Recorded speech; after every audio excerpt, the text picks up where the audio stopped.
రాజస్థాన్‌లోని శ్రీగంగా నగర్ నగరంలో Indian army, అలాగే రాజస్థాన్ పోలీసులు సంయుక్తంగా జరిపిన ఓ ఆపరేషన్‌లో దాదాపు 1000 మీటర్ల అక్రమ మిలిటరీ క్యాంబాటా డ్రెస్ క్లాత్‌ను స్వాధీనం చేసుకున్నారు.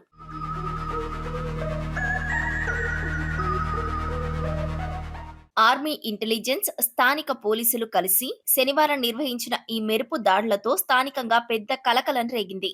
నిబంధనలకు విరుద్ధంగా ఆర్మీ యూనిఫామ్ డిజైన్లను విక్రయిస్తున్న పలు దుకాణాలపై దాడులు చేసి ఈ క్లాత్‌ను జప్తు చేశారు.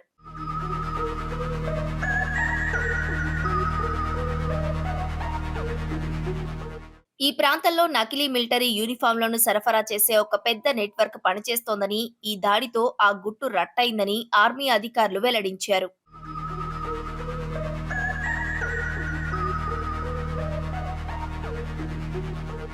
వాస్తవానికి అక్రమ విక్రయాలను నిరోధించడానికి, భద్రతాపరమైన ముప్పును అరికట్టడానికి భారత సైన్యం 2022లోనే ఒక కొత్త డిజిటల్ క్యామోఫ్లేజ్ డిజైన్ కాంబ్యాట్ యూనిఫామ్‌ను ప్రవేశపెట్టింది.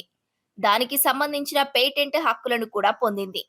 పాత యూనిఫామ్ డిజైన్ బహిరంగ మార్కెట్లో విచ్చలవిడిగా లభించడం వల్ల దాన్ని ఉపయోగించి గుర్తు తెలియని వ్యక్తులు ఆర్మీ స్థావరాల్లో ప్రవేశించే ప్రమాదం ఉండటంతో సైన్యం ఈ కొత్త డిజైన్‌ను తీసుకువచ్చింది.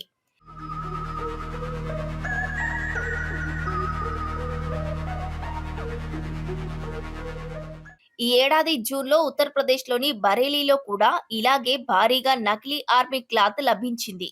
ఆ కేసు విచారణలో ఈ నకిలీ గుడ్డ తయారీ మూలాలు రాజస్థాన్‌లోని శ్రీగంగా నగర్‌లో ఉన్నట్లు ఆర్మీ ఇంటెలిజెన్స్ గుర్తించింది.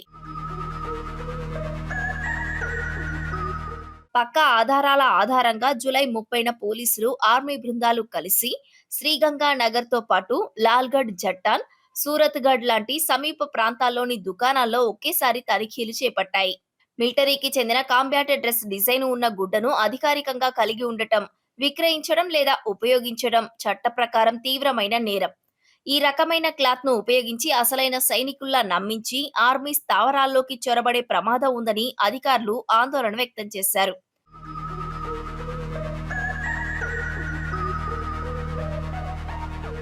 గతంలో యూనిఫామ్ వేర్వేరు షేడ్స్, మోడల్స్‌లో ఉండేది. కానీ national institute of fashion technology సహాయంతో అందరు సైనికులకు ఒకే రకమైన ఏకరూపత ఉండేలా ఈ కొత్త యూనిఫామ్ రూపొందించబడింది. సరిహద్దుల్లో పనిచేసే సైనికులు ప్రతిరోజు ఈ దుస్తులు ధరిస్తుండగా, వారికి మద్దతుగా ఢిల్లీలోని ఆర్మీ హెడ్ క్వార్టర్స్‌లో పనిచేసే అధికారులు కూడా ప్రతి శుక్రవారం ఇదే కాంబ్యాట్ యూనిఫామ్‌ను ధరిస్తారు.